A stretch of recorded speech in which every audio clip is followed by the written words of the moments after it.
Bukod sa sunog sa Giginto, Bulacan, nagkasunog din po sa Quezon City. 4 ang nakaligtas. Balitang hatid ni James Agustin.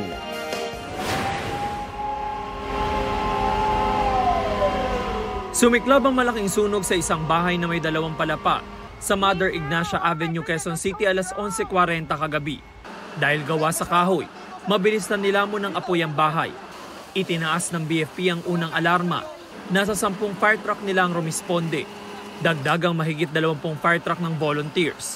Nung pagbaba ko, naamoy ko na rin yung sunog. Tapos narinig ko yung kapitbahay namin na sumisigaw na sila, na sunog-sunog, ganyan.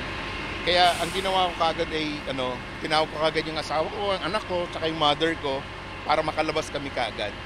Ligtas na nakalabas ang may-ari ng bahay, 2 niyang anak at kasambahay. Nailikas din ang mga alaga nilang aso. Tuluyang naapulang apoy matapos ang halos 1 oras. Inalam pa ng BFP ang sanhi nito.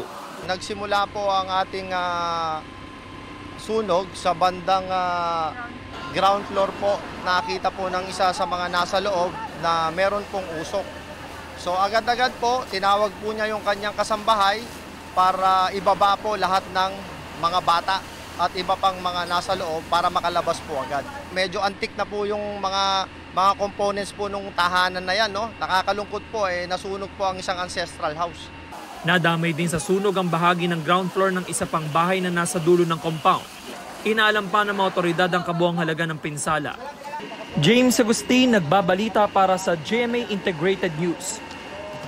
Kapuso, alamin ang maiinit na balita. Bisitahin at mag-subscribe sa GMA Integrated News sa YouTube. Sa mga kapuso abroad, samahan nyo kami sa GMA Pinoy TV at sa www.gmanews.tv.